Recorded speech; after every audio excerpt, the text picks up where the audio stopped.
I have the distinct pleasure to do kind of the intros of another heavily bearded individual. In fact, you can't even be on the stage unless you have a beard that's at least 3 inches long. Actually, a friend of mine that I met, was it like 4 years ago? There was some event going on, and I came to this event, and there was these amazing pictures of Nairobi, right? And I was like, who is this guy? And so eventually somebody introduced me to Mutua, and it was over, I think it was at like Tribe? It was Tribe, right?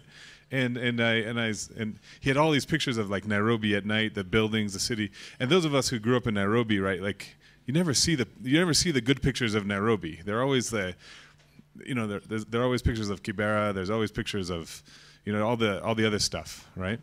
And there's this one amazing picture that was just this. Everything else was black and white except for this one picture. It was this amazing sunset over the Ngong Hills, taken from KICC or somewhere over there. And it was just this beautiful like landscape picture, and I just bought it on the spot. I was like, okay, I'm taking that one. It's like, I don't know, maybe 2 meters wide. Yeah. About 2 meters. So anyway, so that's how I got to meet Mutua, and we've been friends ever since. And he's an actual professional photographer, and he's going to tell you some of his story today. I'm a complete hack photographer. I only like do Instagram pictures with my iPhone. That's all I'm good for. But he's a great inspiration to me and to many other people in Kenya who love photography and kind of showing our city and our country in a different light, telling stories with images in a new way. So those of you who aren't familiar with the format for Fireside Chats, usually we'll start off with maybe a half hour or so of Mutua talking about himself and how he got to where he is. It's really a story of to show you, ordinary guys can do extraordinary things, and this is the people who show up here for these Fireside Chats. And then we'll open it up for some Q&A where I'll talk to him a little bit, and then we'll open it up to everybody else. And it's a really good chance to ask any question that you have around photography, around Mutua, that you haven't been able to ask before. So start thinking about those questions when you hear him talking as well. So we're a smaller group, which is actually kind of nice because we can be much more intimate and everybody can have a chance to have a discussion here. What I'd like to do is just make sure that even though we're a small group, we really give Mutua a big round of applause and thank him for being here today. Floor is yours. All right, thank you. I don't have to stand, right? Good. So yeah, for those who are not familiar with me, my name is Mutua Matheka. I am a photographer as of now. The reason I say that is because a lot of what I do artistically has evolved a lot over the years. I don't know how long photography will keep my interest, but it has been about almost 5 years now. So I'm guessing that's good enough. It's probably the one craft that I've done for the longest time in my life. But I'm 30 years old now. My mom says that I started drawing when I was 3. It's a lot because of her. She was an artist also. And she, had crayons and stuff like that around the house. So I kind of started drawing even before I started writing, which makes sense because my handwriting is still bad.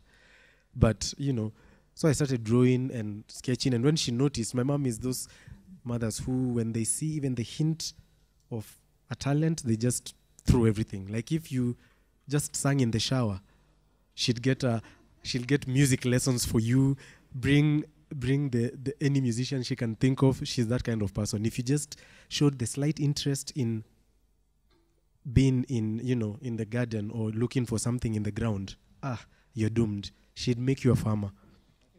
So she was that kind of woman. So she really insisted. I mean, when I was a kid, I was the kid who used to Skype piano lessons, which I regret now because later in life I was like, this would have been such a cool skill to have. But I think art, drawing probably took priority. So I started drawing early when I was in primary school. And most of you who used to watch wrestling back then back then TV was different from now. I don't know what age group I'm talking to, but at that time TV used to open at 4 p.m. So you used to leave school running so that you catch the first cartoons that were showing after. It was the TV station opens, that's KBC. Us guys, I'm from Machakos, we never had KTN there unless you were fortunate enough to have a dish or something like that. So I'd run from school quickly to wait for the time. They used to sing the national anthem, then there's news, which had to show the picture of the president and the vice president, and then cartoons start. Specifically, I think Spider-Man or Spider-Woman. I was a big fan of drawing cartoons, so I used to get home, and if I don't have to play outside, I'll probably be there drawing cartoons, Mickey Mouse, whatever. Back then also, things like Omo was in boxes, not plastic bags. So that was an opportunity, so many surfaces to draw on.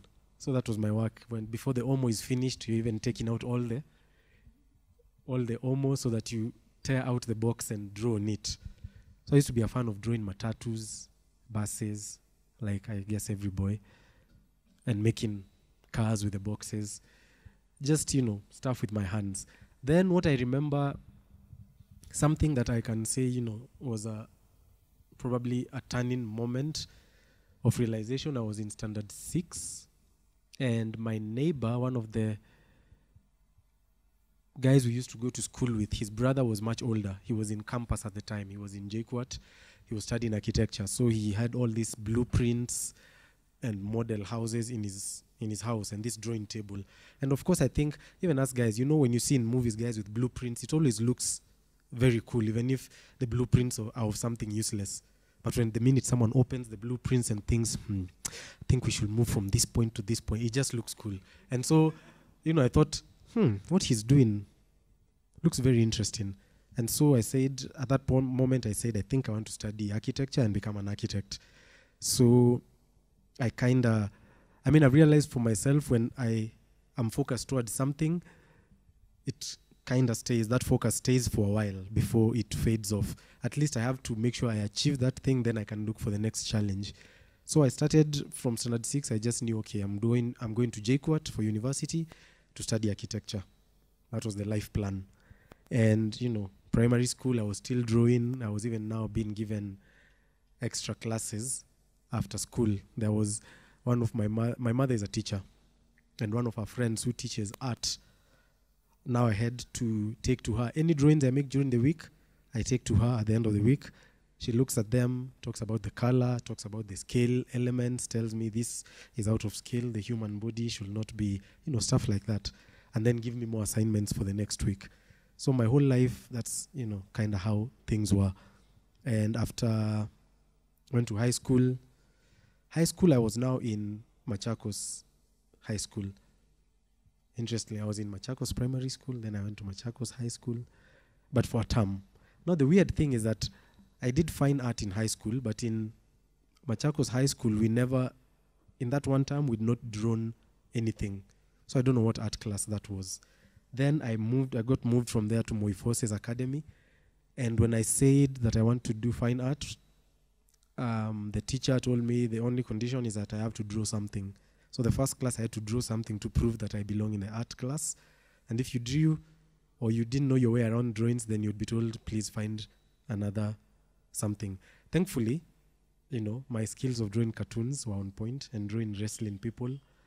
So I think I drew Mickey Mouse. Yeah, and the teacher said, okay, good, you can be part of the class. And I think for me, that's now where I can say my proper love affair with art started in high school. And because in fine art, we had to study all this history of fine art, guys like Da Vinci, and it was exciting, finding how some of these artists, how crazy they were. Some were really crazy, not the best examples to follow, or at least follow one part of their examples and not the other side. But that was exciting. And when I did, the interesting thing now is that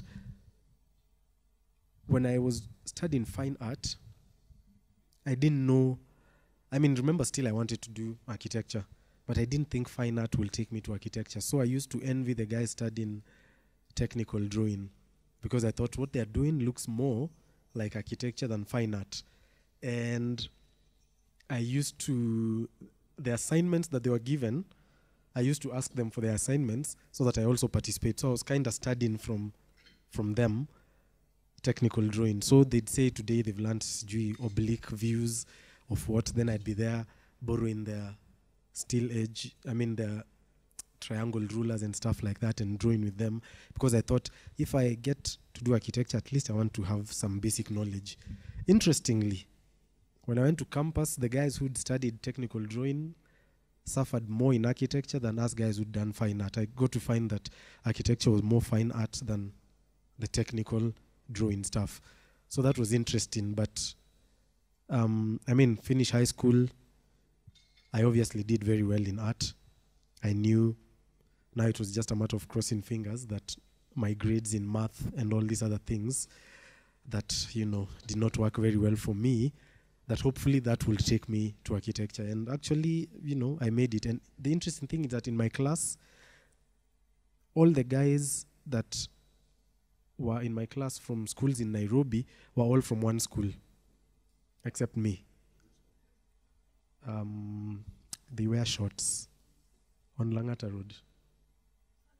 Sunshine, yes. There were I think we were six students from Nairobi who went to schools in Nairobi, about 6 or 7, and the rest were all from Sunshine. Everyone else now was from out of Nairobi, and that was a total of 27 people. At that time, architecture, they used to probably have 15 guys coming in per year. So our class, everyone was shocked. There were 27 guys. Oh my God, you guys are so many in one class. Now things have changed. There are probably 100 people in a class or something like that. But we were 27. So that was interesting. So I think, that was probably preordained. I knew there, I'm in. And again, things changed. When I joined campus, it was a time when personal computers were not really something that everyone could have. Computers were in the computer lab in school, not really in rooms in the campus, because I think they were still very expensive at the time. And it was about, things changed very fast. I think with laptops, in about 3 years, everything had changed and everyone could afford a laptop. But when I was in first year, it wasn't. So we kind of did a lot with our hands. Back then, in School of Architecture, part of what we had to do is draw a lot. Like the teachers said, the first time we are going to touch a ruler is in second year. So everything we did in first year was freehand. Everything. We were even required to, let me tell you, the most annoying assignments that we had in first year were, you'd have this huge sheet of paper, maybe A1, and you had to draw boxes of 10 centimeters by 10 centimeters on them. Those you can measure out with a ruler. Then after you do, the first box, 2 boxes, you're supposed to draw lines that are parallel, that are 5 millimeters apart. The next box, 10 millimeters apart. The next box, 2 millimeters apart. And you have to do about 5 sheets of that until you can just draw straight lines with your hand without needing a ruler. That was life in first year. Yeah, we did that assignment a lot. We had to repeat that over and over until by the time you're presenting your sheet, it had to look like you'd drawn with a ruler. That was the point. So that was first year. And we used to be brought a lot to town to go draw. We'd be seated in the middle of a road. Can you imagine scared first year students who, some of them is the first time that you're in Nairobi and you're with your sketch pad in the middle of a street because you're sketching a certain building to be taught stuff about scale and stuff like that. I remember us drawing All Saints Cathedral, which was probably the hardest thing. It has so many details. But that was life in first year in campus. But, there was a point to that because they were trying to teach us that architects are designers. Architects are not just people who can draw really nice straight lines with rulers. And I was happy about that because remember, in high school, I thought technical drawing students had the advantage. So now it was all of them were really suffering because they were this straight. They're used to using rulers so much that they couldn't draw. So I was like, thank God I did, fine art instead of technical drawing. And then some of the other interesting things that happened is that by around, just as I said, around third year, I was in first year in 2000 and I think 2. Yeah, 2002. And in a few years, computers were accessible. So suddenly, we could have a computer in the room. My room, we had 4 people and we had 1 computer. And that computer was a whopping 40 GB of storage. And it was such everyone will come to the room and be like, this is a 40 GB. Wow. You guys are rich, eh? Because it was a big deal. And 256 MBs of RAM. Back then, that was a big computer. We were sharing that, the 4 of us in the room, and we'd partition it. 10 GB of the storage is for the OS, another 10 GB for work, and 20 GB for movies, obviously. So, we'd take turns of in using the computer in the room. You'd know that this guy likes working in the morning, so he's going to use the computer in the morning.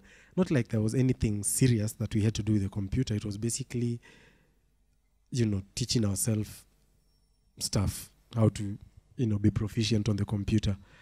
And that's now one of the ways that I was introduced to graphic art, which I think was the first step to me to photography. Because then I was interested in editing pictures, but not just editing in terms of color, contrast, and stuff like that. I was really interested in, stuff like how people manipulate pictures to make art using digital imagery. And I started getting interested in that. In that way, I also found myself really interested in architectural visualization. It became something that I started to do now on the side for architectural firms, because then it was a way to earn some side money, while in campus. And, that helped, because at that time, I think it was a bit, I was in not really a poor family, but it was hard for my mom to take care of the needs that she had. My sister in high school, and whose fees apparently was probably more than mine in campus, because I don't know whether it's still the same now. And the girl, I had not gotten a loan from HELB that time. So I kind of did these side jobs, discovered these ways of, just making it through life somehow. So I do these side jobs on the side, miss a few classes. Thankfully, they didn't keep registers. And, as long as we read the notes, I figured for me that's kind of enough. I'm not a model student, so please, don't quote me when it comes to academics. just when it comes to photography. I was actually probably a very bad student in terms of theory. I really hated theory. I was very hardworking when it came to studio and architectural studio, which took it was 6 of the 16 units. So I figured that's enough to, get by. If I just passed in the other 10 units, I'd be okay. So I missed as many classes as I needed to and attended the ones that I really had to, just because that was in my interest. And then read a lot the day before the exams and barely made it through. Don't follow my example, or don't tell other people about my example. It's just between us here. So, that was my life in campus. I had lots of experimenting in terms of art, trying to do side jobs to earn, some money on the side, and at the same time focusing a lot in terms of the architecture. And I remember another turning point happened there are 2 turning points that I got in campus. The first one was in first year. I think by the time I was coming to first year, I was young, obviously, but I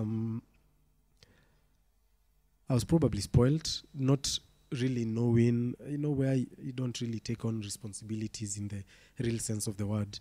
And because of all the missing classes that I mentioned, I failed quite a number of classes that cost me a lot in first year, cost me a year of school where I had to redo my first year to compensate for a few classes.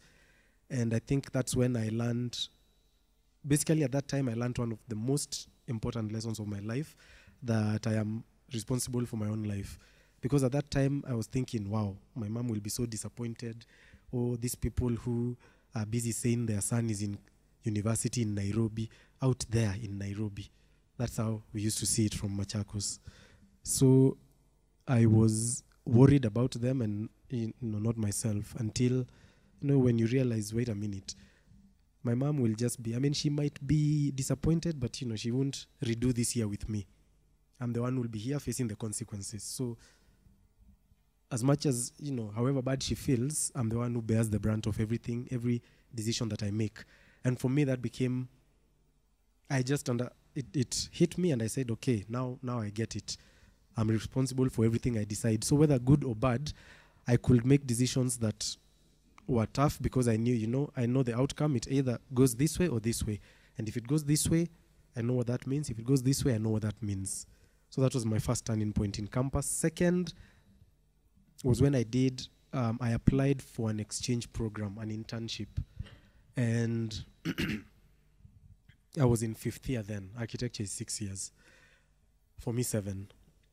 So in 5th year, I applied for that internship, and I was sent to a small town in Germany where I was doing my internship in a school of architecture, of interior architecture. So I got to meet all these students that were studying, interior architecture there. I got to meet students who were studying graphic design, some were studying photography. So I got introduced to the camera in a very random way. I met, these guys were living the artist lifestyle, which can be very enticing if, it's a lifestyle that seems to have no destination. But somehow, things work. But to the normal organized person, they don't seem like they're going anywhere. So that was exciting to me, obviously. Some of the projects these guys were doing were very out of this world. And, the way they were thinking, for me, I thought this is interesting, because for us in 6th year, we have to write a thesis and then design a project around that thesis. So because of that trip, I ended up changing my thesis, changing the direction, changing my thoughts about, the project that I was doing. And it made a very big difference to me. And it even opened me up to, art and digital art, and seeing photography as art. Though, of course, at that time, it's not like I said, oh, this photography is awesome, I'm going to do this. But it just opened me to that possibility. And I remember when I came back, worked on my project, finished it, and thought now, let's see how this life is. And something else that was interesting that happened when I was in 6th year, one of my friends knew Jim Chuchu. Jim Chuchu is a photographer also. Well, he's an artist, let me just say. And so he showed me Jim Chuchu's website. First of all, at this time, I didn't even think there were photographers in Kenya. I didn't, and if there were, I didn't think they were doing these artistic things. I just thought, there are any photographers, they're probably the ones who take pictures of the president, like the Presidential Press Service, and the ones that we see in the newspapers. Nothing else, nothing artistic, nothing fancy. And so when he showed me the pictures, I was like, I didn't believe that it was possible that this work was done by someone who was really, really, really, really Kenyan. And it awakened something. It became a possibility. I started to see, okay, so this is actually possible. Someone can do photography for art and make interesting work. I thought, okay. It didn't convince me to go photography-wise, but I was like, okay, at least there's someone local that is very tangible and that can be used as an example to say, look, even he's doing it. And so when I left campus, before deciding to get in and do a job and get into work, some friends of mine, we did a road trip to Kigali just to blow off some steam, and as just like a transition between campus and the life after. And when we came back, I got a small side job, some just something that I could do before I went to the office. And I remember when I went to pick up the down payment for that job, they paid me. I went straight to town and bought my first camera, a D40. I bought it, went back home broke, but with a camera that I didn't know what to do with. But I bought it and kept it there. The plan was, now for me, at that time, my idea was that I'll be taking my own pictures and then making this graphic art from the pictures, just as my way of artistic expression. So that was the plan with the pictures. So the camera stayed there. I think I had that camera more than 6 months of not shooting anything. I'd take it out, look at it, admire it, dust it around, and then put it back in the box. And then after, I don't know why, I think after about 6 months, by that time I got into a day job. You know, I got a job in interior design. That was one part which was a dilemma. I remember I was really thinking, okay, now that I'm out of campus, which architectural firm am I going to, which architectural firm am I going to work for that will offer me this kind of excitement of, you know, design and being in this world where everything that I'm involved in is exciting. And I didn't know which, I looked at most of the new buildings coming up and I was like, I don't think I want to work in any of the architectural firms that are designing this building or that one. So when I got a call from an interior design firm, I was like, okay, I think this could be exciting because, you know, you design, in interiors, it's a lot more fun. You design a project and the outcome is maybe in 3 months, in 1 month, in 6 months. The job is over, you're on to a new job. So I took the job. And when I started that job, of course, now I was bored, not by the job, but by the fact that I didn't have a side thing that I was doing. And so I dusted my camera again and said, now I have to figure out how to use this thing and, you know, at least know how to use it effectively. So I signed up on this exercise that was there then. It was a daily shoot. There was a website called Daily Shoot. And in the Daily Shoot, every day they'd come up with a new assignment. And you read the assignment, took pictures, edited and uploaded them within 24 hours within that theme. In fact, that Daily Shoot is the reason I joined Twitter, because the assignments will be released via Twitter. So I was like, okay, I need a Twitter. So I signed up on Twitter and followed them just so that I can be getting the notifications. And then also when you upload the picture, you needed to share it with a certain hashtag so that it populates on their page. So I'd have my camera everywhere that I was. Every single place you'd see me with my camera. During lunch break in the office, I'd take a walk to go try find a picture based on the theme today. If I didn't succeed over lunch hour, on my way home, I'd be trying to take pictures. In the morning, on my way to work, I'd be trying to take pictures. So in a day, I'd be taking maybe 50, 60, 70 pictures sometimes, just looking for one picture. You know, not really using all of them.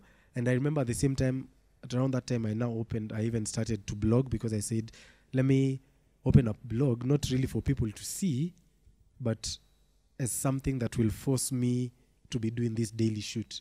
So I'd post the picture on Flickr and then do a blog post that shows the picture that I chose and the other options I made for that assignment.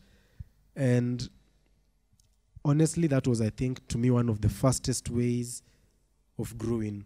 I think in any skill, the fastest way you can grow in it is to force yourself to do it a lot.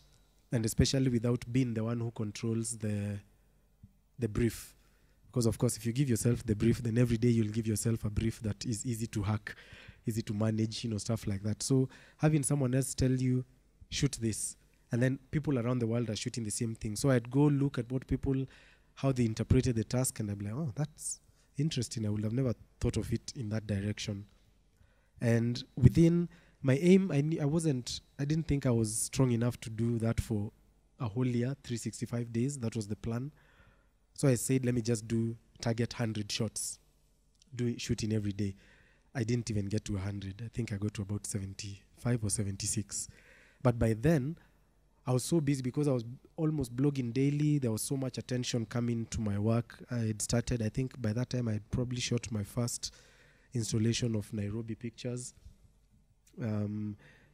Because around the same time, someone mentioned, I didn't think KICC was open to the public. So someone said, yeah, you can go to KICC. So a few friends, we said, let's go check it out. So when we were there, that time they weren't closing early. So we were there from about 5 till around 8.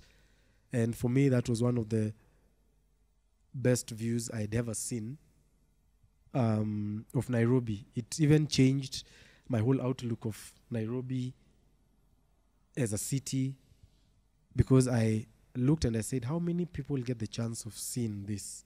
Because this is ridiculous. It looks so beautiful that it's hard to complain about some things after seeing this. You understand how, you get to see things at a bigger level. You know, when you're seeing things like this, then you can be preoccupied with that one point. But from that time, I remember thinking that I have to photograph as much of this as possible, because there are so many people that need to see this view. Maybe their minds will also be blown like mine was. And that's when I started shooting the city. It became interesting to shoot the city because it was one of my ways to escape. I'd be like, you when you're down here, there's there's so many problems on the ground level. There's the dust from cars. There's the matatu kange who's going away with your change. There's so many problems that you feel like you're overburdened. And once in a while, I think you just need to change your perspective, see things from a different view, and it changes everything. It makes you handle whatever is on the surface even more. And, so that's kind of how my first few months in photography were. It was a lot of trying out new things, a lot of attention somehow getting to my work. When I posted those first images of Nairobi, just like I thought many people had not seen it like that, because obviously if you Googled Nairobi at that time, all you might have seen was pictures of Kibera. I think Kibera was Nairobi's most successful export visually. And, it made sense because, from Africa, poverty sells. It's actually, poverty is really expensive. It sells. It has made many people rich. And I was interested in, it being different, because I was like, I didn't understand why Nairobi has to be defined by Kibera, yet, New York is not defined by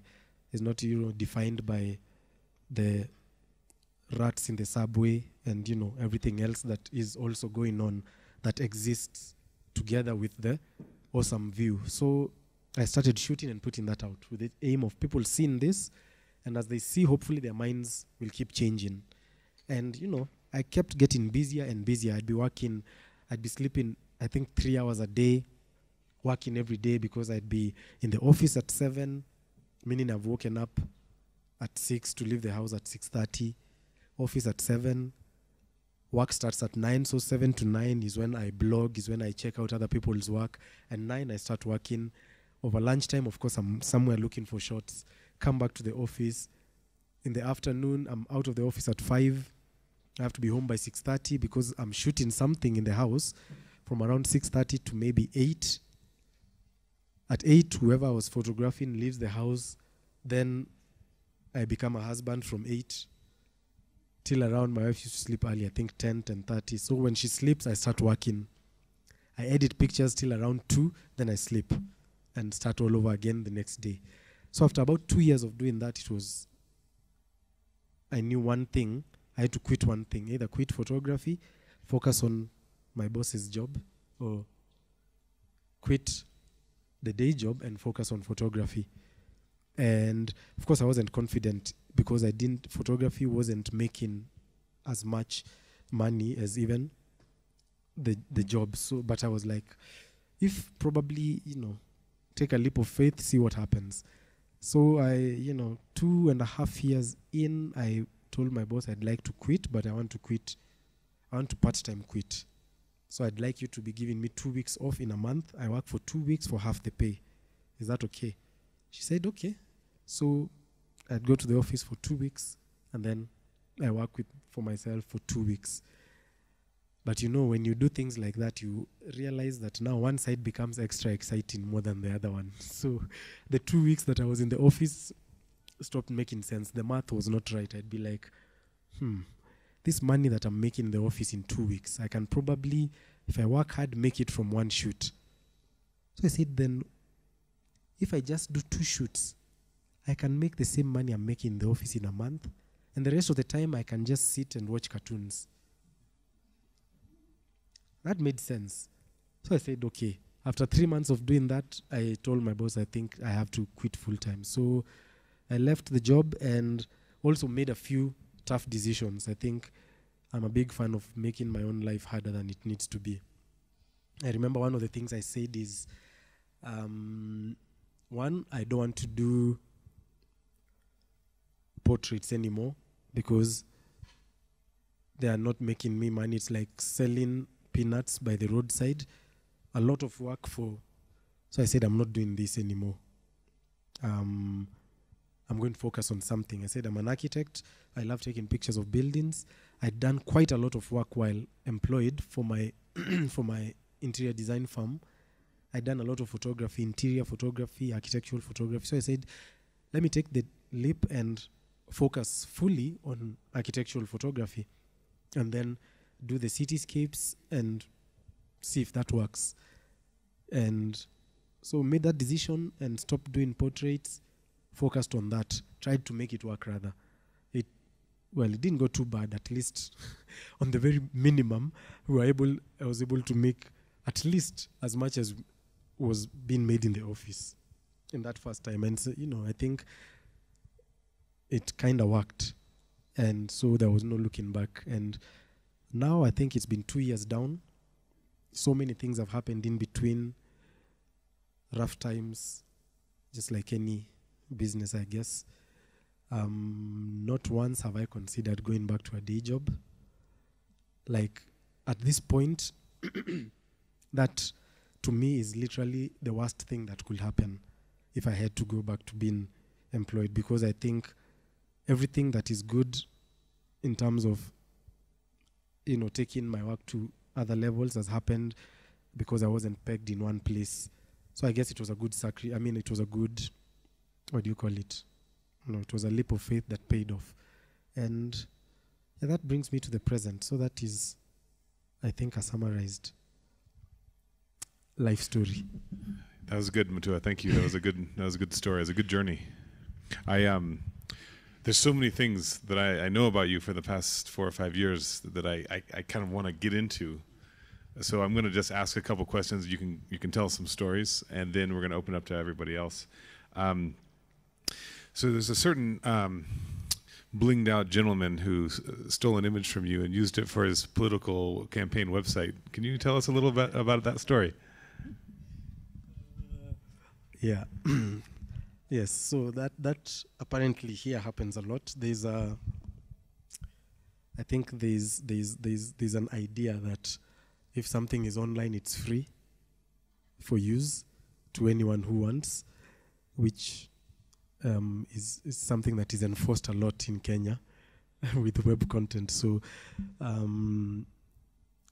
that was actually probably the second high-profile case. The first one was the campaign team for Kidero.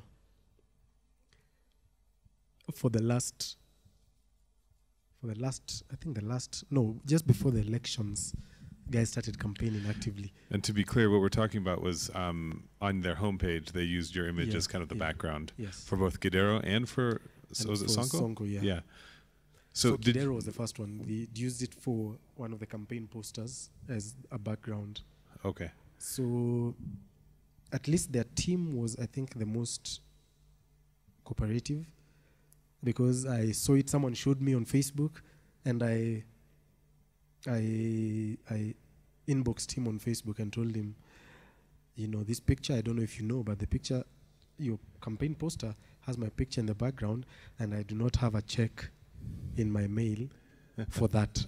So there are two options: either meet with my team for payment for the image or take it down immediately. And by the next day, the image was down. And he replied, said, "We're very sorry about using your image." Lots of stuff. Someone from their campaign team even called me, asked me to come meet them with promises of work and things like that. That never materialized, but they removed the picture. That's a great lesson on politicians, though, right? Yeah, I know. That's why I always say that if I was to work for any politician, I'd have to have the money in the bank already before I leave to go and start the work. Yeah. I'm not taking any promises of payment later or of jobs. So what happened with the Sonko one? Yeah, so the Sonko one was later, and there was a website. I think it was a website. That was after he was already governor. Not governor. What was he? What is he? Senator. Yeah, I think it was in the... Yeah, it was the announcement website, right? Yeah. Wasn't it the brand new website? Not his main website. They'd used a picture on a website that I think was the Nairobi Senate or something like that. Yeah. So they used the image in the background. They used the image as the Twitter, what do you call it? Avatar. Not avatar. The header. One behind, the header. The header, yeah, okay. the Twitter header. And then, we pointed it out on Twitter that they're using the image without permission, and they went on a full-out war with ridiculous statements such as, "Do you think that you're the only one who can take a picture like that? We might have gone to the same location and taken a picture." And so and so I told them, even I cannot go to the same location and take the same picture as I've done before. Even if I, went back to the same exact place, even I cannot replicate my work. So, and, interestingly, when you download the picture from their website, it still had my name because it was still written there. The way I label my files for blog use. Yeah. Something, Mutua Matheka, blog, Nairobi, 01, was still there. They didn't even change it. So, there was, that day on Twitter was a rough day. There was a lot of... Well, there's a lot of community support for you at the same time. Yes, there was. So guys went... after introducing that, I didn't even have to speak anymore. All I was doing is looking for the tweets about that and just reposting, retweeting them so that anyone who comes to my Twitter could see the whole story from where it started. And of course, taking screenshots for incrimination, just in case that went to court. And that was the plan, actually. So I got a lawyer to follow up on the story. And what we found out, the unfortunate thing, is that we found out that the website was not even, didn't even belong to the senator. What had happened is that someone saw an opportunity and they'd already made, Nairobi Senate a website and a Twitter, and I don't know if they had a Facebook, but with the intention to sell it to the Senate. So they started and they'd already presented it to the Senate, but someone, I got word through someone who knows, who is part of the team, knows the team, and so we found out that they didn't actually endorse. It wasn't from the Senate, it was someone on the side, but we got to talk to the person who done the stealing. We had very nasty conversations. The lawyer followed up with them. After fighting for a few months, we ended up being the ones who wasted so much time. Did they ever take it down? Yeah, they took it down. After all that, they took it down by the end of the day or the next day because everyone just told them. They also had some support from other ignorant people also who kept saying, "You're not the only one who can take a picture like this. We can. We were there. We took it." Then they also said that they bought the image from someone called, I can't remember. But they said, after saying that I'm not the only one who can take a picture like that, they said they actually bought the image from someone else for 20K. So we said, give us the number of that guy they bought the image from, which they didn't. But I think at the end of the day, the account actually issued a public apology after. Okay, so lesson learned, huh? You have to protect your creativity in this space. Yeah. I don't know how because people always keep saying that, and there's of course the whole issue of watermarking your images, which I don't believe in. I don't believe in plastering a huge Mutua Matheka in the middle of my images, because I find that it, cancels the whole purpose of putting your images online. So I guess that is probably one of the things that you have to consider. As long as your images are are online somewhere, there's always the possibility that someone will steal them. Well, and you could argue that your ability to use social media, how you set up wallpapers for all the different sizes of devices, and you do your blogging about the stuff, like some other guys do now too. Like Marv does a good job also. You know, like that is one of the reasons why you've had so much success. I mean, you have how many thousand Instagram followers? 50 something. 50 something. 53. It's a small 50 something thousand. And it's also but it grows awareness of you so that you even get more business. So it's like by giving away some stuff for free, you get so much more back. Yeah, exactly. I mean, if a lot of my work is more than 90% based on someone who saw the work online. I've never gotten any business from anyone who's never seen a picture. Right. So I figure if it takes one picture getting stolen, I'd rather have it there and being stolen than not online anyway. Well, how many more new people found you because of the brouhaha around that? So one other question, or something to talk about a little bit is, you and I did this thing, was it 2 years ago now? The Kenya 365. And really the heart and soul of it was Mutua, right? Was doing this thing every week. You would give people an assignment. Can you tell the people a little bit about that and what happened? That was something really interesting that we did using Instagram, and we just said, guys, we have this thing called Kenya 365 where you post a picture a day. Just one picture, don't tag, 5 million of your pictures. Just tag one picture, put it on Instagram, Kenya 365, and, let us try show a day in the life of Kenyans for a year. And quite a number of people, I think you blogged about it, and quite a number of people put their name that they wanted to participate. So we just started. Yeah, I think there ended up being was it something like 30,000 images? Or by the time some really big number by the end of the year. I think they keep growing even now.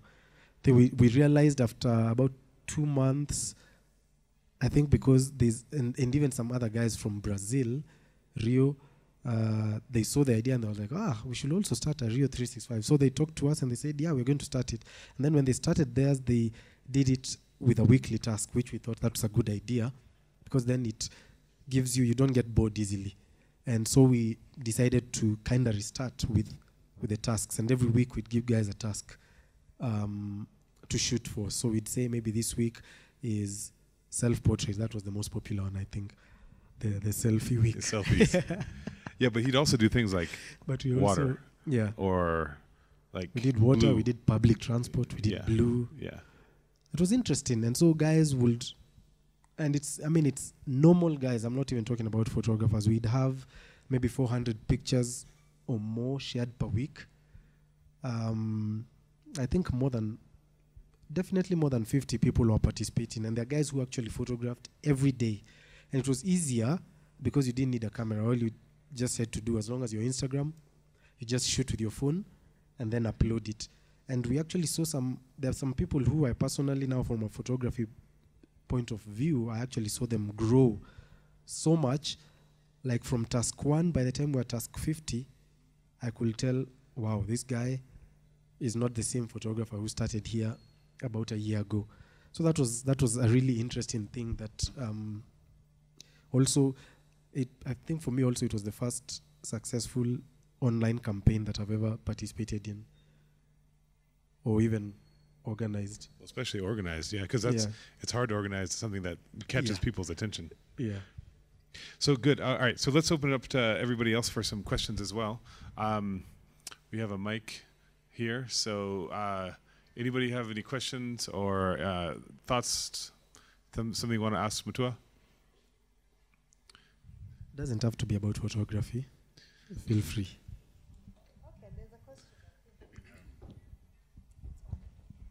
I'm curious how your sort of um, uh, how you sort of manage to like grow your online community, because it's very different from like other photographers who we just feel like you're just following for the sake of following, but yours it feels like very personal. Even before I met you, I felt like I know you. So I'm curious how you approach like the social media side of sharing your artwork. What I mean, I'd say, quite honestly, when I started posting my work and I didn't have any plan, like a strategy. I didn't have a social media strategy. Point one, give them freebies, suck them in.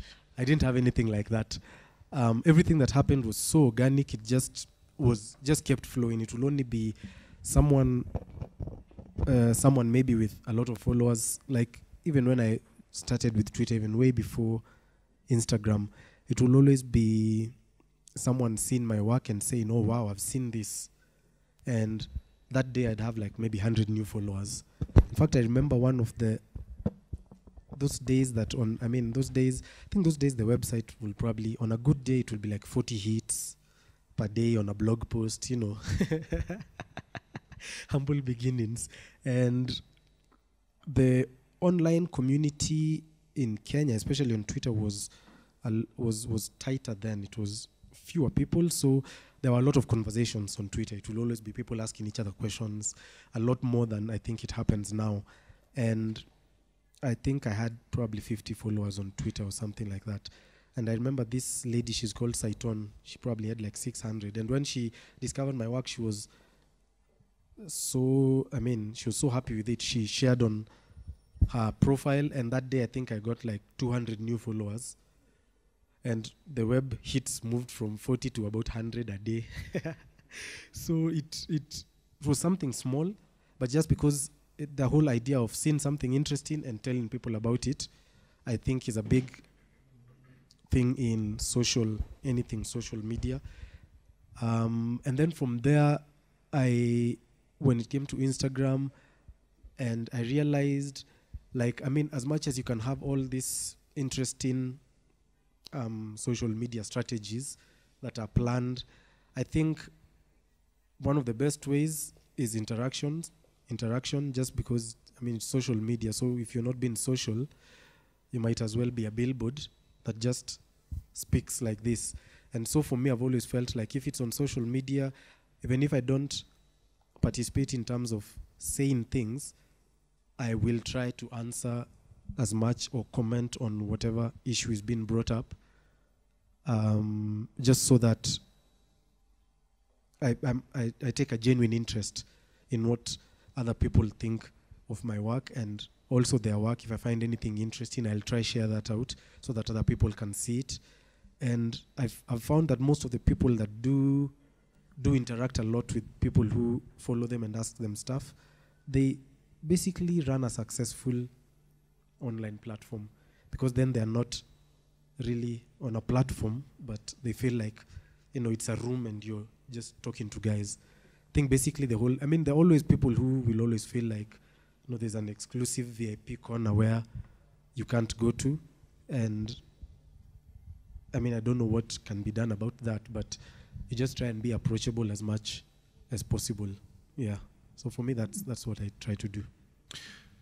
So I think that's an interesting comment. Like, I think one of the things that's about social media is that even if you kind of get big, like Mutua has gotten, he's still approachable, right? Which is everybody, not everybody else, but other guys kind of get big about themselves, and then they don't talk to you anymore, right? And so I think that's it's one of his key kind of personality traits that's worked really well. One other thing that I think is interesting too, you work really hard every day on this stuff. This is not something that, and you've done that for a long time. I think this is something that can't be glossed over, right? Like, a lot of guys think it's just something you do, but you put some hours in. You're up at 4 a.m. to catch that 5:30, 5:45 sun's just about to crack, kind of picture. A lot. Yeah, that happens. I've always believed that, and I saw this in, there's a photographer called Andrew Zuckerman who did a project called the Wisdom Project, where the Wisdom Project was basically this thing where he was photographing and filming guys in different fields that are, all of them were over 65. And so, of course, they kind of know what they're talking about when they're talking about things. And there were people like Albright, there were people who, I mean, sports personalities, managers, business people, Desmond Tutu. He actually was one of the guys who shot the last official portraits of Mandela just because of that project. And one of the things those guys were saying, I mean, if you just go on, even on YouTube and Google the Wisdom Project, he has a short trailer where it's guys just delivering like one-liners or two lines based on their interviews. And one interesting thing that someone said, someone who has managed some of the biggest sports personalities, and that guy said the one thing that he can say he's noticed among all, not just some, but all the athletes who are number one in their field, whether it's Tiger Woods, whether it's Jordan, he noticed one trait about them, and that was that they work harder than anyone else in their field. If anyone else works out for 5 hours, they probably do 9. And he said, it's not to say that they don't have talent, but talent is only till here. At the end of the day, it becomes the harder the work that you put into it, it works. And for me, I mean, that was something that I related to because I believe that you just have to work at it, whether it's a skill or a talent, because art can be taught as a skill. There are people who can get it as a skill and others who will have it as a talent. Of course, the ones who are natural might have an easier time, but if they don't work at it, the guy who just picked it up as a skill can be equally or even better. And so I do believe that there's honestly no substitution to working hard. And so I try, to, if I have to shoot a sunrise, then I'll wake up and I'll, as much as I hate being up at 5, I think the only thing actually that gets me up at 5 is shooting the sunrise. There's nothing else, not meetings. If I had to meet the president, I'll probably, can we meet at 12? Because I also sleep very late working, but it's the sunrise. And I remember one of the hardest things I've ever done is trying to catch, I think it was last year, I was looking to shoot, I was shooting a time lapse and I needed to catch the sun coming out. And I remember it was this rainy season. But even during the rainy season, sometimes you have really epic sunrise, a really epic sunrise that after that disappears. And nobody knows, unless you were up at that time, you wouldn't know that the sunrise that morning was ridiculous. You'd just think another gloomy day. So that day, I went the first day, and it was all cloudy. So, I went back home. I went back the next day. I think I did that for about 5 or 6 times.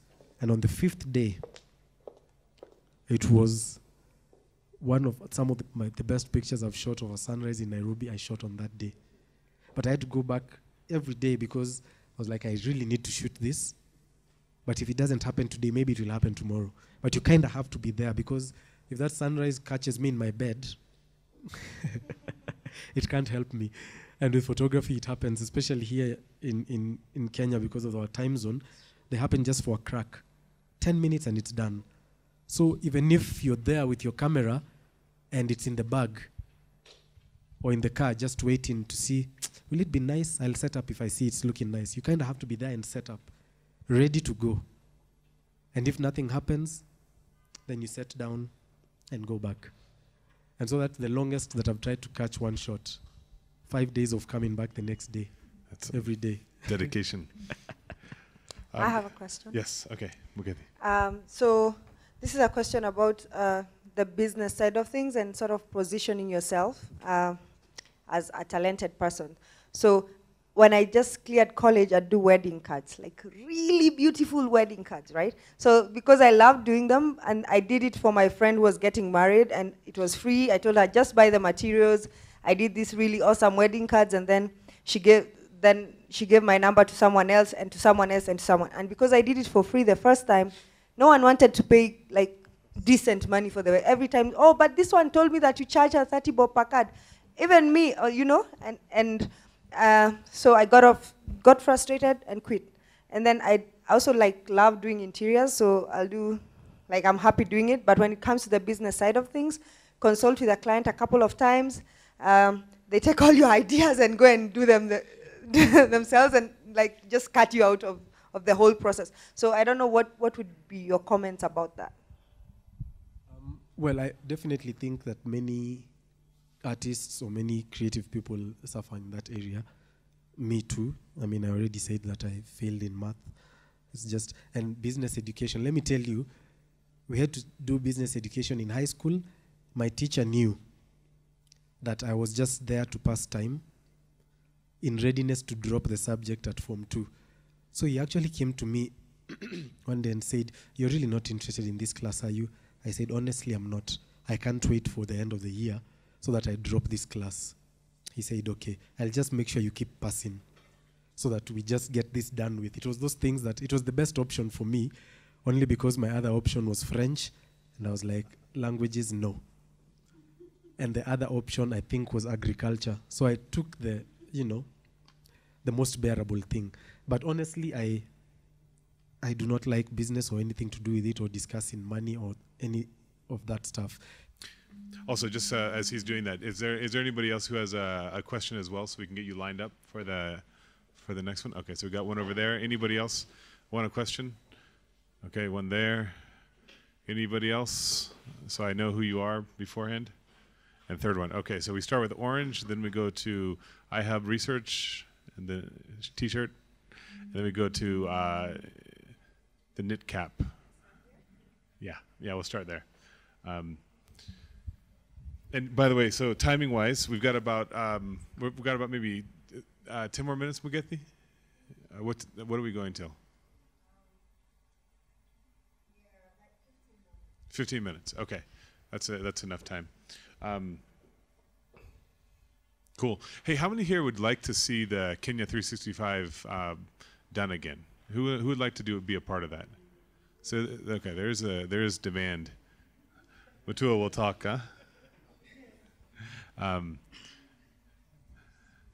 Actually, what we wanted to do with that, we wanted to do a show where we would print out a picture from each day that different people took, right? And do a thing on the wall where you just see 365 pictures from people all over Kenya. All right, we're good?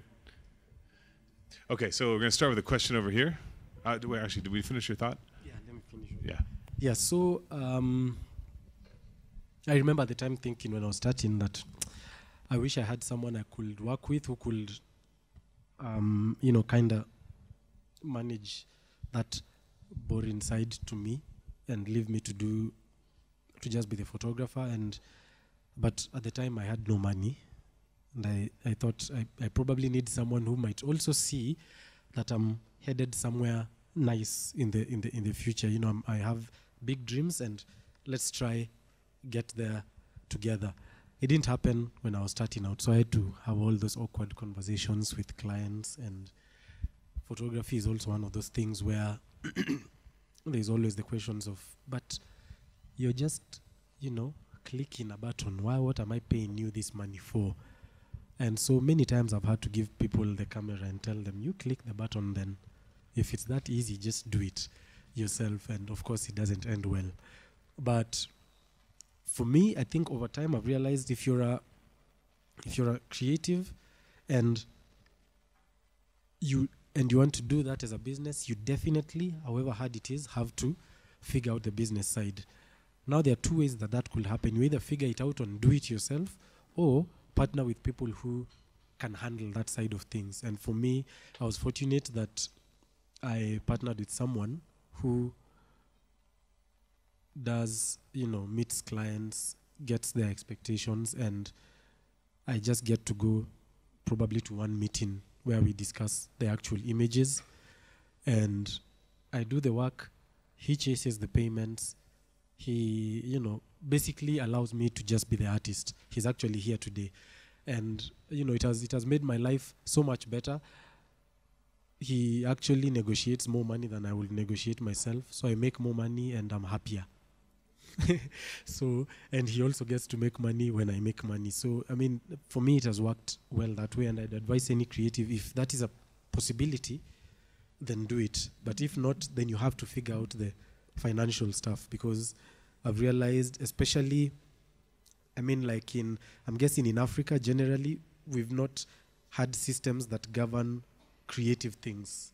You know, people know that a loaf of bread is 43 bob or whatever, and there's nothing you can do about that. They just know it's the way life is. When the loaf of bread goes to 70 bob, they'll either stop eating bread or just adjust from somewhere else and keep buying the bread. But they don't see creativity that way. They're like, it's the last thing to think about. Just today we were complaining because I realized, like, with web design, most guys here will probably, they consider the content of the website is always considered as the last thing to purchase, and it's always design is the main thing first, and which is, in my opinion, the wrong way around. Like, even when designing a house, the architect's fees are a percentage of the cost of the building, because the cost of the building can't be a percentage of the architect's fees. So content will always be more expensive than design, always. So, you know, if you're doing web design, that's one thing to start considering. Just telling your client, if I'm charging this much, just know, if you need pictures, if you need all this, I'm not a photographer, you'll probably need to put aside a lot of this money for this kind of job. But yeah, I hope it all made sense. So lesson number one is get a manager if you're creative. All right. Yeah, my name is Edward, and my question is simple. It's about copyrights. You know, like you said earlier, is that in Kenya, when something is online, everybody assumes that it's free. It's free of charge. So how do you ensure that your copyrights are not infringed by anybody and that your work is actually making money for you? Okay, one thing, just like I said earlier, you might not be able to make sure that your copyrights are not infringed, because that's like saying, how do you make sure that you're not stolen from? You can take measures. It might not stop them, but it can slow them down. You know, like if your house, you have 2 padlocks, the tags might have to go through 2 of them. But if they're really determined, they'll get it. But one of the things in Kenya, you can copyright. Number one, you should know that for any creative works, automatically, by law, the copyright belongs to the creator. Even before any paper work is done, automatically. Now the thing is, that can only be a problem if you have to prove that you're the one who took the picture. So if you don't have any way to prove, one way that it can be easier is that you can copyright, you can register your work at the Kenya, I think it's called the Kenya Copyright, there's a Kenya Copyright Board where you can take bodies of work. You don't have to register like image by image. Take your body of work, register, it's cheap, I think it's about 1,000 bob per body of work. And once that is there, then that becomes good evidence. It can at least be one way that you can protect your work. At the end of the day, if your work is out in the open space, you have to be prepared for probably something happening. But you can make it just harder. But please don't put that ugly watermark in the middle of the... Yeah, you don't have to worry about your stuff being stolen if it's not good either, right? Oh, yeah, that's also true. I haven't had too much stolen, so... So I'd say, if at least if it's stolen once in a while, it can be good affirmation that you're doing something nice. So, yeah. Cool. Does that answer your question? Great. Yeah, I think you're going, and then you go first, and then you'll go last. All right. My name is John Troon, and my question is particularly simple. Maybe a suggestion from you. If you're supposed to, let's say, draw a graph of creative works in school, the Kenyan system right now. I remember when I was in school, I used to do art and craft. There was music, there was drama. All of these was scratched from the 844 system, right? Then recently, we found out our president is interested, he has a good interest in art. Then all of a sudden, in high school, they are free, they can add this other stuff. Though mostly they're not examinable. Even if you check the last data that was presented by NEC, the people who did music, it was like they were accountable by hand. So, from your own opinion, what do you think the future of Kenya in terms of art, and do you think it hinders any way the growth of art in Kenya, sort of? Well, I mean, I think from even when the arts were in the syllabus, you kinda had to be interested yourself. There probably had to be someone in your family that pushes you in that direction. So for now, I mean, it's sad that it's not, especially in primary school, that if your family maybe is artistic, they have to take you to school, and then on the side, they have to find a way for you to practice your art or something like that. But I think for it mostly might lie in the way, I mean, it's the way our society is from a long time ago. The only reason they succeeded in removing the arts is because we are not a society that focuses on arts, especially in terms of school. For many people, I'm sure it was like, finally, good riddance. We don't have to have our kids do some of these things. But we are a society that generally does not really value arts or sees them as something viable.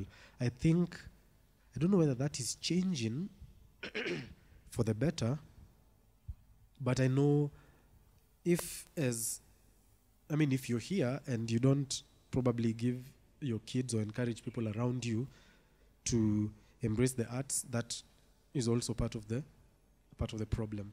Because I believe the only way it was possible is that probably no one or very few people complained about it. That they were like, okay, only 20% have complained, that can be out of the system. But I think art, the only good thing about that is that art is one of those stubborn things in people that always kind of finds a way out. So and most artists are stubborn anyway, at heart, I think. Most artists I find have had to fight probably all their life for that to have validity. And so hopefully we can keep passing that stubbornness to other people. Other than that, in terms of the system, I don't know. I mean, I don't know what could happen. But the greatest disservice for me will be to let my art die with me, or to not encourage someone else who's interested in the same thing that is around me, or make it at least easier for them to be able to pursue that direction. Yeah. My name is Kelvin. My question was around the kind of gear that you use, one. And two, okay, I'm also a photographer. With the emergence of crazy mobile phones that take good pictures, do you think that we still have a job? Yeah, of course, obviously. I mean, I think, in fact, I'm probably one of the happiest people about the fact that there's so many photographers around, because just when, I always think that when there's so much crap, that's when the good stuff floats to the surface. It's easier to note what is good. So, I mean, any form of arts is a free place to roam. There are people who will come, they've never held a camera, but they make better images with their phones than many other people with their cameras. And so if that's what the mobile has enabled us to be in, I'm happy about that. It just makes art, like photography, it makes photography accessible. That's why I'm one of the people who has very little focus on gear. I probably haven't updated my camera in I don't know how long. And I feel like it's the least of my priorities still. And I make photographs for a living. But I do believe that, first of all, technology can assist the art, but it can't make the art, because artists will always be the ones who misuse technology. And by misuse, I mean, like I'll use the example, someone who gave an example of someone like saying to make the point that the technology comes out, then the artists use or misuse the technology. Someone like Jimi Hendrix, for example, who used the electric guitar in a way that it wasn't being used before and birthed something new. But he didn't invent the guitar, the electric guitar. He just misused it. And most other artists do the same thing. This comes out and they use it for something else. And by doing that, it gives direction to something. So technology is good. Let it come, because when it's there, then artists will always find a way to use whatever is available to keep making art. And the ones who are not artists will always imitate what the artists are doing, which works well at the end of the day, because, I think we are not, if someone is working, is a photographer who's working and being true to his vision of photography, then there can't be any competition between us. Because if you have a unique vision that you're following in, your vision can never be mine. And so when you do what you do and you're working hard at being the best you, and I'm working hard at being the best me, we can't be in competition because we are different. You get what I mean? And so I don't think that will ever be a problem. There will always be photographers, but the real art will always rise up, like that oily layer in soup. So there's no worry there. And yeah, in terms of, my gear is not really, I don't have any fancy gear. I just use a DSLR and a few lenses. I use a D7000 and a few old lenses. Most of my lenses are at least probably 10 years old, except one. I buy used lenses and I buy the older ones from, there's a series of lenses that was made from 79 to, I think, 90 something. So I like buying those older ones because I find they have a certain quality that I like. So yeah, and I'm not planning to upgrade anytime soon. Great. So I think we have time for maybe one or two more questions. Okay, perfect. Hi, and thanks very much. My name is Phyllis. I am a poet, and right now I'm thinking of myself as an aspiring photographer. The way my mind works is that I like projects and I like working with people. That's when I'm sort of most disciplined and creative. And I'm just wondering if you would like to share some thoughts about building or finding a community or building a community of photographers that you can do stuff with, because that's probably my biggest challenge right now. I love doing stuff with people, but I think also because I'm entering into it kind of at an advanced age compared to the entry point for most photographers, it's a little bit more hard work finding or building a community. Okay. I think, for long probably, I think photographers were used to, working as loners. But I think it has changed a lot, and nowadays there's so many people. On Instagram, there's so many people organizing shoots among themselves, saying, "You guys, let's go to Kinale Forest or Ngong Forest," and they go. 5 guys, 6 guys just get together. They go shoot pictures, share them on Instagram. So I think now is probably, maybe depending on the kind of. For me, I've been photographing for a little bit, and so most of the people around me.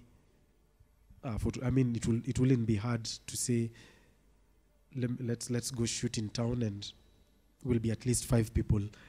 So I think there are many people, but you'll be surprised that if probably you are in the right space, like in a place where most photographers are, especially people interested in that sort of thing of working, because there are some who are not interested in working with others. There are many, and they do their own thing. But there is also a lot more that are more interested in working with other people. One of the best things I'd say, if you could come to any of the Instameets that we do, that's probably one of the easiest ways to meet people who are really interested in collaborating. Because most of the people who come because they want to hang out with photographers and take pictures together. It's the easiest way, I can say, to meet people who will be like-minded. And most of them are not really pros. Some are just starting out. Some have no idea. Some have never held a DSLR. They just shoot using their phone. But they make the whole world really exciting. And yeah, so I think that probably will be the best thing. Right now, I don't know how else that could happen. But at least come for an Insta meet. We always announce them on Instagram. And if you're there, you'll meet. It will work for you. If you're looking for a community, and I hope you're on Instagram, you need probably to join first. Because the reason I say that is that it's one of the places. I think Instagram is just there for photos. It's not like Facebook or Twitter where photos are one of the things. It's an app solely about pictures. It's one of the easiest ways to meet people who are interested in the things that you're interested in, to follow them, interact with them, and plan things. Yeah. And you'll see like 50 to 200 people at an event too. So it's very easy to kind of get connected to people. Yeah. Yeah. Good. All right, one more question. Okay. Hi, my name is Ronik. And, in this great country of ours, we have witnessed a culture of duplication of work and copying of ideas. So how do you ensure you stay on top of your game when it comes to that, and when it comes to the array of guys who are trying to fill the space that you're in as a photographer? Well, I think one of the ways that you can make sure you're not duplicating work is by not copying. Very simply. But wouldn't you say, well, just to counter that, wouldn't you say that when you have great photographers and people copy him, they get better too, and then he's already good at it. So they say that copying is the most sincerest form of flattery. Yeah, right. But like great artist, what's the other word? The comment, like great artist. Yeah, there's that. Yeah, great artist copy and something like that. Yeah, what was that? What is that? What is that statement? Does anyone know that quote? There was something bad. I mean, great artists. Good artists do something, then great artists copy. Yeah. Right, or something like that. And it's an interesting thing, right? Because like the idea that of copying, we've had centuries of copying in different things, right? In Gong Road, IKEA, right down the road, those guys all copy each other, and they get better because of it. I think yeah. So it's, first of all, I think if you're working anything, it's very interesting that sometimes you can get an idea that you are sure came from your head, and then you find someone else who already has it, and you didn't tell anyone. They didn't necessarily copy. It's because there's very little that is new in the world. It's really hard to have a totally new idea. It will always be a remix. Someone said everything is a remix. I think so, but I think for me as an artist, I'm not too hung up on making sure my idea is original. I just try to have my own thumbprint in everything that I do. So even if someone else has done it, because there are some ideas, and that's how, even for me, that's how I started. When I started by copying Jim Chuchu. It was how I learned. I know that my picture has become good enough when it kind of looks like his. And then after that, I move on to the next artist. I try to bring myself up to their level. And after I do that, I move on to another artist. So that's how I learned. I would compare images. I'm saying I'm not editing mine right. How come it's not getting that quality? I say, wait, I think maybe it's the lighting. So I go back and shoot it again with the proper light. But by copying, I learned that, so if you do this, the light will look like this. Fantastic. The next time I'm doing my own project, I'll use that light setup, but I won't be copying that guy anymore. But I think learning is copying. In the animal world, that's how the young ones, they learn by copying the old ones, and then they proceed from there.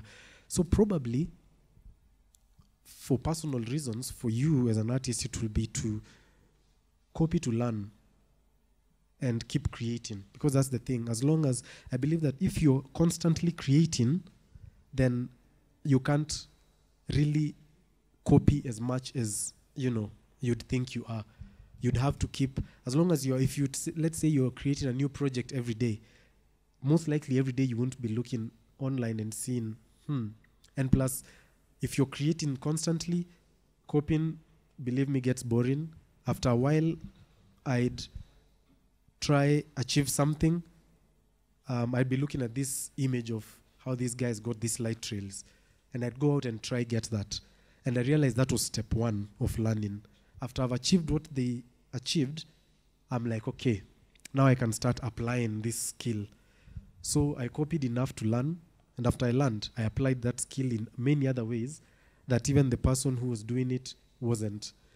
Like, I'll give you one example. In campus, we had one of my classmates that was talented, but he could never come up with an idea, ever. Like, he'd never be, like, the genesis of an idea was his weakest thing. He couldn't come up with an idea.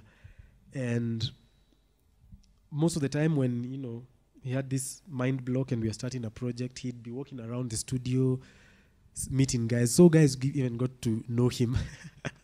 And you'd be like, if this guy is asking me questions, either I have to mislead him so that he doesn't take my project, because this is the interesting thing. This guy will be able to steal your idea and take it from 10% to 100. That when you look at it, you're like, I know I was copied, but I can't even prove it. Because this guy's project is so much better than mine. So if you're a weak student and he copies you, just get another idea. Because he'll refine it that you cannot tell the lecturers that he copied from you. So I don't know whether you'd say, probably if I was him, I'd understand that, you know what, I can't generate ideas. But if I have the seed planted, I can grow the hell out of that plant. And so I'd probably work with someone who generates ideas, and me, I just take them to another level. So he was, he was known all over the campus. He'd even go and steal ideas from people in other classes. He'd go to the 4th year of architecture, go talk to them. When he comes down his project, it's like a 4th year project, and we're in 2nd year. So learn to steal like an artist. There's actually someone who's written a book called Steal Like an Artist. And interestingly, it's not really a book about copying, but it's about creative thought and process. Well, you can't control other people. So for me, that would be more like driving a car with your eyes on the rear view mirror. You know what I mean? I'd rather focus on the road and get there. If someone is copying you, at least it means that you're the original. And you'd rather be the original than the copy. So you can't control them. In fact, if you're being copied a lot, it will keep you on your toes because you have to generate new ideas all the time for other people to copy. Just see yourself as that guy, the generator, and take that as the good that you're doing for the world, that you're generating ideas for others to copy. So you have to keep on being fresh. Yeah. The car in front is always a Matheka. All right. Yes. Yeah. Make sure you're at the front. Yeah, make sure you're in the front, guys. So this kind of brings us to the end of our evening. I wanted us to give a kind of a warm thank you to Mutua for really just doing a fantastic job of telling his story and kind of dropping some wisdom on us. So thank you very much, Mutua. Thank you. And I think, Mugethi, what's the plan for the evening? Is that okay? We could do that while networking with each other. We also have some photographs on display. You could look at them. They are quite affordable, so if you fall in love with one of them, you could take it home. Awesome. Guys, thank you so much for coming. It's great to have a good kind of audience like this. This is a very fun fireside chat. And Mutua, thank you so much again.